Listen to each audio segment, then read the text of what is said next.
नमस्कार दोस्तों, मेरा नाम प्रखर श्रीवास्तव है। मैं आप सभी लोगों का स्वागत करता हूं आपके अपने चैनल गुरु घंटाल में।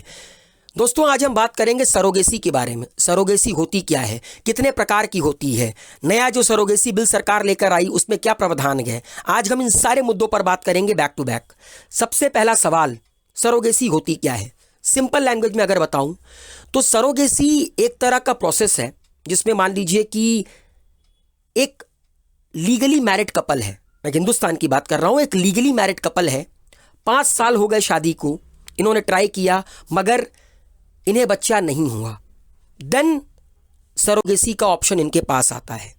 किसी कारणवश मान लीजिए कोई लीगली मैरिड कपल है, 5 साल तक ट्राई किया और उनमें जो फीमेल हैं उन्हें प्रेगनेंसी अडॉप्ट करने में दिक्कत हो रही है, वो प्रेगनेंसी अडॉप्ट नहीं कर पा रही हैं। तो होता क्या है, कपल में जो मेल होता है उसके स्पर्म को आर्टिफिशियल इंसेमिनेशन, जिसको हम लोग सर्जिकल इम्प्लांटेशन भी कहते हैं, उसके माध्यम से किसी दूसरी महिला के वॉम्ब में डाला जाता है और वहाँ से फिर जायगॉट बनता है। देन देयर आफ्टर बेबी, और 9 महीने बाद वो बेबी उस कपल को सौंप दिया जाता है। तो वो जो दूसरी महिला है वो एज अ सरोगेट मदर के तौर पर काम करेगी। तो ये पूरा का पूरा जो फंडा है इसे हम लोग सरोगेसी कहते हैं, where a woman agrees to give birth to a baby on behalf of another couple. जब किसी कपल के बिहाफ में कोई महिला बच्चे को जन्म देती है उसे हम लोग कहते हैं सरोगेसी। लेकिन हिंदुस्तान में 2 तरह की सरोगेसी होती थी, commercial and altruistic. Commercial surrogacy में क्या होता था कि वो जो महिला होती थी वो नोन नहीं होती थी, वो अननोन होती थी, वो कपल के बिहाफ में बच्चे पैदा करती थी।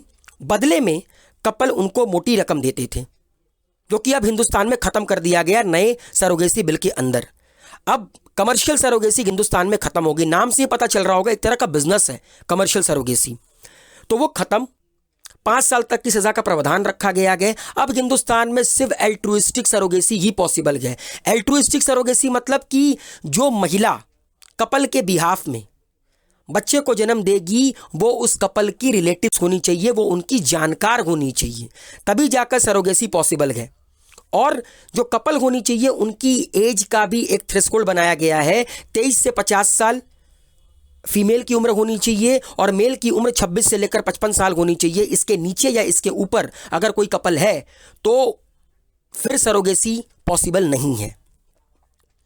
और जैसा कि मैंने बताया, 5 साल उस लीगली मैरिड कपल को ट्राई करना होगा। 5 साल तक अगर बच्चा नहीं होता है तभी सरोगेसी अडॉप्ट की जा सकती है, अदरवाइज 1 साल 2 साल 3 साल में सरोगेसी का ऑप्शन नहीं होता है। The commissioning couple can not have a surviving child either biological और एडॉप्टेड। लेकिन एक नियम और है कि जो भी कपल सरोगेसी को ऑप्ट करेगा उसका पहले से कोई बच्चा नहीं होना चाहिए, खुद का, या तो एडॉप्टेड या तो बायोलॉजिकल, कोई बच्चा नहीं होना चाहिए। But this is except when they have a child who is mentally or physically challenge or suffers from a life threatening disorder with no permanent cure. मगर अगर कोई कपल है जिनका बच्चा, मतलब मान लीजिए एक बच्चा हुआ उनको, मगर वो फिजिकली चैलेंज है या मेंटली चैलेंज है या उसको कोई ऐसी बीमारी हो गई है जिसका कोई परमानेंट क्योर नहीं है, लाइक कैंसर टाइप की कोई बीमारी हो गई है, इस केस में वो कपल सरोगेसी को ऑप्ट कर सकती है। The bill also has safeguard built in against sex selection of the baby and also requires all surrogacy clinics to be registered। और बिल ने यह भी कहा है कि वो जो सरोगेसी होगी उसमें बच्चे के सेक्स के बारे में कपल को नहीं बताया जाएगा, या आप ये नहीं चूज कर सकते कि मुझे लड़का चाहिए मुझे लड़की चाहिए, ये सब पॉसिबल नहीं है। और दूसरी चीज, जो भी क्लिनिक सरोगेसी प्रैक्टिस करवाएगी वो प्रॉपर रजिस्टर्ड होनी चाहिए गवर्नमेंट ऑफ इंडिया के अंदर। Clinic can charge for these services but the surrogate mother can not be paid. Altruistic surgery में जो सरोगेट मदर होगी वो महिला जो कि कपल के बिहाफ में बच्चे को पैदा करेगी, उसको कुछ भी पे नहीं किया जाएगा। हाँ, क्लिनिक जो भी अपना चार्ज लेगी वो लेगी। The national and state surrogacy board will be the regulating authority. और नेशनल स्टेट सरोगेसी बोर्ड इन सारी चीज़ों को क्या करेगी, रेगुलेट करेगी, एक रेगुलेटिंग अथॉरिटी के तौर पे काम करेगी। अब देखिए, मैं आप लोगों को बता रहा हूं कि कुछ आंकड़े मैं आप लोगों के साथ शेयर करना चाहता हूं। हिंदुस्तान में कमर्शियल सरोगेसी का बिजनेस करीब करीब $2.3 बिलियन का था इस बिल के आने से पहले पहले, और 25,000 बच्चे हर साल हिंदुस्तान में पैदा किए जाते थे सरोगेसी के माध्यम से। और सबसे चौंकाने वाली बात यह है कि 50% जो क्लाइंट थे, जो कपल थे, वो हिंदुस्तान के नहीं थे, वो वेस्टर्न कंट्रीज के थे। और मैं आपको भी बताता हूं रीजन ऐसा क्यों, कि क्यों वेस्टर्न कंट्रीज के लोग हिंदुस्तान में आकर सरोगेसी को ऑप्ट करते हैं, खासकर कपल। सरोगेट मदर को कमर्शियल सरोगेसी में जो मोटी रकम दी जाती थी कपल के द्वारा, वो करीब करीब 3 लाख से लेकर 4 लाख तक दी जाती थी। एंड कुछ लोग तो ये भी क्लेम करते हैं, वाइल कपल पे ₹2 lakh to 5 lakh, surrogate mother get paid only between ₹75,000 and ₹1 lakh, कि भले ही कपल 2 लाख से 5 लाख रुपए देते हैं, मगर जो सरोगेट मदर होती है उसको सिर्फ 75,000 से 1 लाख रुपए ही मिलते हैं, बाकी सब बीच में बिचौलिए खाए जाते हैं। और ये जो डोमेस्टिक हेल्प के लिए औरतें अपने घर पे हम लोग रखते हैं, जिनको हम अक्सर बाई वगैरह कहते हैं, उनको ही ऑप्ट किया जाता है एज अ सरोगेट मदर के तौर पर। और ये लोग ऐसा करने के लिए तैयार इसलिए भी हो जाती हैं बिकॉज इनके पास पैसे नहीं होते हैं।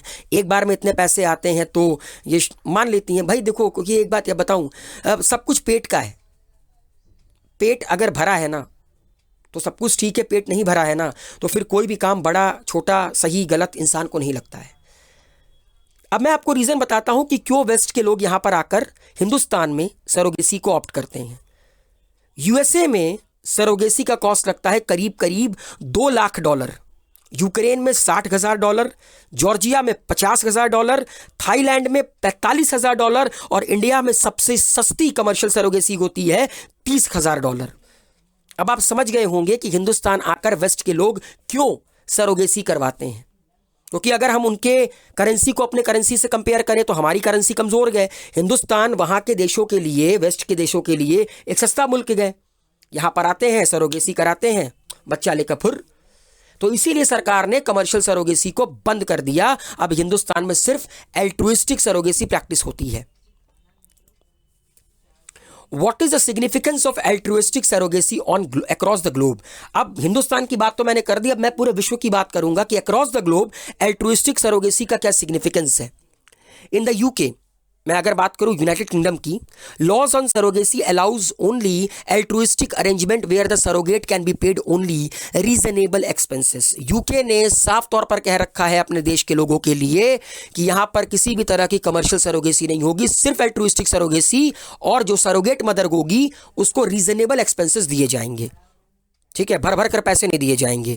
The fluidity in defining reasonable expenses means that this should ideally include payment for medical treatment the and in vitro fertilisation but may include other expenses. ये जो मैंने रीजनेबल एक्सपेंसेस बताया, इस रीजनेबल एक्सपेंसेस में वो जो मेडिकल ट्रीटमेंट का खर्चा होगा, इन विट्रो फर्टिलाइजेशन करवाने का जो खर्चा होगा, और भी थोड़े बहुत एक्सपेंसेस दिए जाएंगे कपल के द्वारा सरोगेट मदर को, जो कि रीजनेबल है।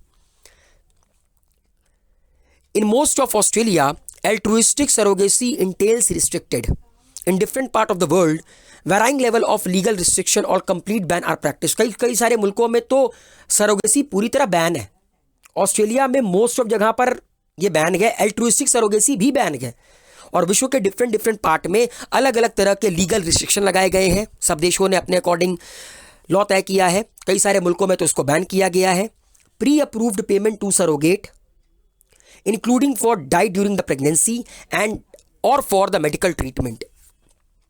ठीक है, पहले से अप्रूव कर लेना कि सरोगेसी में इतना पैसा मिलेगा, प्रेगनेंसी के दौरान क्या डाइट होगी, एंड और फॉर द मेडिकल ट्रीटमेंट, इन सारी चीज़ों का खर्चा दिया जा सकता है। लेकिन इसके अलावा कमर्शियल सरोगेसी पॉसिबल नहीं है। हिंदुस्तान में थी लेकिन अब उसको सरकार ने बैन कर दिया है। However, altruism also entails the provision that surrogate is the legal mother of the child, which can be transferred to the parents through a legal process including adoption। कि ये जो सरोगेट मदर होगी ना, वही बच्चे की लीगल माँ कहलाएगी। जब वो बच्चे को जन्म देगी तो प्रोसेस एक लीगल प्रोसेस होगा। उस लीगल प्रोसेस के अंडर में वो सरोगेट मदर उस बच्चे को क्या करेगी, ट्रांसफ़र करेगी कपल को। कहीं कहीं तो एडॉप्शन का भी प्रोसेस है कि भले ही कपल ने सरोगेसी ऑप्ट किया हो, मगर लीगल माँ उसकी सरोगेट मदर ही कहलाएगी बच्चे की। तो जो कपल होगा उसको सरोगेट मदर से वो बच्चा अडॉप्ट करना होगा। जिस तरह अडॉप्शन का लीगल प्रोसेस होगा वही सारी चीज़ें करनी पड़ेंगी फॉर्मेलिटीज़ के तौर पर। In many countries in Europe, the act of gestation defines motherhood. Even though the egg used for pregnancy through IVF may belong to the couple entering the arrangement. कहीं कहीं पर क्या होता है कि जो महिला होती है उस महिला के वॉम्ब में कपल के एग और स्पर्म जब जायगॉट बन जाते हैं तब जाकर उसको इन विट्रो फर्टिलाइजेशन के तहत तुम आपका वॉम्ब में प्लेस किया जाता है। जैसा पहले मैंने बताया कि मेल का स्पर्म इंसेमिनेशन के थ्रू डाला जाएगा, आर्टिफिशियल इंसेमिनेशन। कहीं कहीं पर यह भी प्रावधान है, मान लीजिए किसी कारण की वजह से जो कपल है वो प्रेगनेंसी अडॉप्ट नहीं कर पा रहा है, मगर महिला का जो एग है और मर्द का जो स्पर्म है वो हेल्दी है, मगर किसी कारण की वजह से वो महिला इंटरनल कंडीशंस की वजह से अडॉप्ट नहीं कर पा रही है प्रेगनेंसी, तो स्पर्म और एग दोनों इन विट्रो फर्टिलाइजेशन के माध्यम से सरोगेट मदर के बॉब में प्लेस किया जाएगा। देन देयर आफ्टर वो जायगॉट बनेगा, बेबी बनेगा और फिर कपल उसको अडॉप्ट कर लेगा। अब एल्ट्रुइस्टिक सरोगेसी का एम्फेसिस क्या है इंडिया के अंदर? As per the new surrogacy bill, the surrogate in India continues to fulfill her role as G-state, in keeping with the insistence on gestational surrogacy, which makes the use of IVF and other assisted reproductive technologies mandatory. आपने देखा होगा अब तो हिंदुस्तान में इन vitro fertilisation और reproductive technologies कई सारी आ गई हैं, ठीक है। तो अब अगर किसी कपल को बच्चा नहीं हो पा रहा है तो वो इसका इस्तेमाल कर सकते हैं, लेकिन सिर्फ altruistic. The current bill is faithful to the Indian Council of Medical Research Draft Assisted Reproductive Technology Bill 2010. The latter has governed the practice of surrogacy till the Surrogacy Bill of 2016 banning commercial surrogacy comes into effect. 2016 से पहले हिंदुस्तान में commercial surrogacy भी होती थी, altruistic surrogacy भी होती थी, मगर 2016 में ये बिल आने के बाद कमर्शियल सरोगेसी बंद हो गई। Motherhood did not belong to the surrogate. She was trained to think of herself as G-state, and the relinquishment of the child was an absolutely essential clause within the draft bill on commercial surrogacy and in practice in the surrogacy contract. लेकिन एक बात याद रखिएगा, इसमें साफ साफ लिखा हुआ है कि जो भी सरोगेट मदर होगी वो उस बच्चे पर अपना हक नहीं जता सकती, मदरहुड उसको बिलोंग नहीं करेगा। उनको ट्रेंड किया जाता है कि उन्हें सिर्फ ये सोचना है कि वो एक जी स्टेट के तौर पर काम कर रही हैं और इस बच्चे को 9 महीने बाद जन्म देने के बाद उन्हें उस कपल को सौंपना है। अक्सर क्या होता है, फिर सरोगेट मदर कहेगी नहीं नहीं मैं बच्चा नहीं दूंगी, ब्ला ब्ला ब्ला। तो उन सारी चीज़ों से बचने के लिए पहले से इस बिल में प्रावधान है। The commercial surrogacy arrangement in India was an exchange of money for services, and yet clinics and surrogacy agents went to great lengths to transform the commercial element of surrogacy arrangement, primarily identified as surrogates' fees, into gift giving and sacrifice. That motherhood could be for sale is a matter of distress and shock. जैसा कि commercial surrogacy में क्या होता था कि मदरवुड बेची जाती थी क्योंकि पैसा लगाया जाता था, बोली लगाई जाती थी, 4 लाख दीजिए, 5 लाख दीजिए। ये मदरहुड बेचने वाली चीज़ हो गई और हमारे हिंदुस्तान में इसकी कोई जगह नहीं है। इसीलिए इस बिल के अंदर सरोगेसी बिल को ख़त्म किया गया, क्योंकि हिंदुस्तान एक तरह का गढ़ बन गया था वेस्टर्न कंट्रीज़ के लिए कि चलो चलो अगर बेबी नहीं हो रहा है तो हिंदुस्तान चलो, वहाँ पे सस्ते में सरोगेसी हो जाती है, वहाँ मदरहुड लोग सस्ते में बेच देते हैं। ये चीज़ हिंदुस्तान में पॉसिबल नहीं है। And I welcome this bill and I hope आप लोगों को मेरे द्वारा एक्सप्लेन किया गया कमर्शियल सरोगेसी समझ में आया होगा। Wish you all. लेकिन एक चीज और मैं आप लोगों को बताना चाहता हूं कि इस बिल से इशू क्या है। In India altruistic surrogacy is not very different from its opposite commercial variant. देखिए हमारे हिंदुस्तान में कहावत है, तुम डाल डाल तो हम पात पात। बिल तो आ जाते हैं लेकिन उसको पूरी तरह ना इंप्लीमेंट नहीं करवाया जाता है। हिंदुस्तान में भले ही एल्ट्रुइस्टिक सरोगेसी आ गई है लेकिन वो बहुत अधिक इफेक्टिव नहीं है। Unlike the UK, altruism in India is being defined through the tie of kinship, not through exchange of payment for service rendered. Altruistic surrogacy क्या है, ये पूरी तरह वेल डिफाइंड है कि जो भी सरोगेट मदर होगी वो रिलेटिव होनी चाहिए, किसी भी तरह की सर्विस उसको नहीं दी जाएगी, किसी भी तरह का पैसा उसे पेड नहीं किया जाएगा। Here kinship and family hide the commercial element entailed in seeking a surrogate from among close relatives. Hindustan में पहली चीज तो जो परिवार है और जो किनशिप जो रिलेटिव है वो कमर्शियल एलिमेंट को छुपाती है, मतलब एल्ट्रुइस्टिक सरोगेसी होती है, मगर पीछे ही पीछे रिलेटिव्स को अच्छे खासे पैसे दिए जाते हैं बिना बताए। वो तो भाई बैकडोर हो रहा है, किसने देखा है? तो अगर देखा जाए तो ये एक तरह की कमर्शियल सरोगेसी ही है। Thus, much of the criticism against the surrogacy bill in parliament point towards the lack of definition that category of the close relatives carries. इसीलिए इस बिल के ऊपर सवाल ये उठा कि आपने इस बिल में डाल दिया कि अल्ट्रुइस्टिक सरोगेसी में क्लोज रिलेटिव्स होना चाहिए, मगर भैया कितना क्लोज रिलेटिव होना चाहिए? क्या पड़ोसी होना चाहिए या दोस्त यार होना चाहिए? कितना क्लोज होना चाहिए, इसको डिफाइन करो। But unlike the surrogacy bill, the Transplant of Human Organ Act identify near relatives as spouse, son, daughter, father, mother, brother और sister. लेकिन अगर सरोगेसी बिल की बात करें, unlike the surrogacy bill, the Transplant of Human Organs Act, जो transplant of human organs act ये कहता है कि नियर रिलेटिव्स वही होते हैं आपकी बीवी, बेटा, बेटी, माता, पिता, भाई, बहन। तो लोगों को क्लोज रिलेटिव्स में बहुत ज्यादा कंफ्यूजन गया इस बिल के अंदर और सरकार को इसीलिए क्रिटिसाइज भी किया गया। It is a close group of relatives within the structure of the nuclear family unit members who may not be eligible to be surrogates unfortunately. कभी कभी क्या होता है, बहुत ज्यादा क्लोज होते हैं और वो आपका सरोगेसी अडॉप्ट नहीं कर सकते, बिकॉज हमारे हिंदुस्तान में रिश्तों की बड़ी इज्जत होती है, रिश्तों की बड़ी कद्र होती है। इसीलिए सरकार से पूछा गया, भैया ये बताओ क्लोज रिलेटिव कौन? By banning commercial surrogacy in favor of its altruistic avatar, the identification of the close relative will take on a cloudy turn. कि आपने कमर्शियल सरोगेसी बैन कर दी कि अल्ट्रुइस्टिक सरोगेसी को अडॉप्ट किया जाए भैया, लेकिन क्लोज रिलेटिव का जो आइडेंटिफिकेशन है वो पूरी तरह क्लियर नहीं है और उसने इस बिल को पूरी तरह टर्न आउट कर दिया, मतलब क्लाउडी टर्न मार दिया, क्लियर नहीं है बिल्कुल लोगों को। तो ये सबसे बड़ी दिक्कत है। And what are the challenges in taking up the altruistic surrogacy in India? Just like in the case of organ donation wherein strangers were dressed up as near relatives, in altruistic surrogacy too similar negotiation may be enter into. अब जब close relatives के बारे में कोई definition है ही नहीं तो किसी भी बंदे को उठाकर थोड़ा बहुत पैसा खिलाकर लोग उसको अपना क्लोज रिलेटिव्स बना लेते हैं कि चलो भाई वहां जाकर बोलना कि तुम मेरे फलाना लगते हो, तुम मेरे ढिकाना लगते हो, चल जाएगा। It an overtly patriarchal society, women are always at receiving end of ostracism and exploitation. और आपको पता है कि हिंदुस्तान एक पैट्रियार्कल सोसाइटी है, औरतों को एक्सप्लॉइट किया जाता है इन पर्टिकुलर चीज़ों के लिए, सरोगेसी के लिए, अगर बच्चा पैदा नहीं हो रहा है उसके लिए। In facilitating altruistic surrogacy among close kin, government has to be wary of the kind of exploitation which is fostering. And पता है इसी क्लोज किन की वजह से बड़े विवाद हो रहे हैं लोगों के परिवारों में, लोगों के घरों में। तो सरकार को क्लियर करना पड़ेगा कि क्लोज रिलेटिव का मतलब क्या है।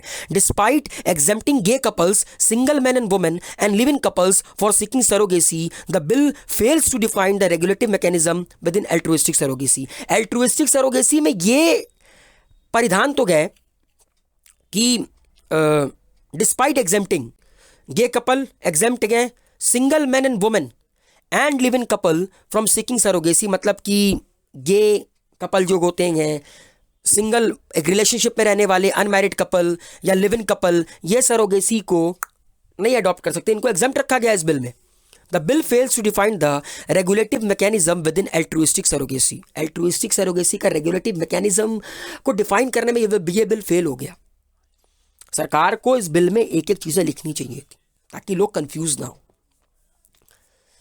With very regressive approval for couple with differently abled children to opt for surrogacy, the bill does seek certain important change.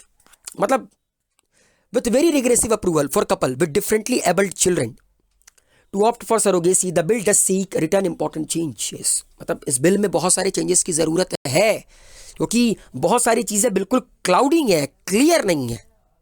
बस ये है कि कमर्शियल सरोगेसी को बैन कर दिया गया है, 5 साल का इम्प्रिजनमेंट मिलेगा एल्ट्रुइस्टिक सरोगेसी आप ऑप्ट कर सकते हो, लेकिन बहुत सारी चीज़ें एग्जाम कर रखी है सरकार ने।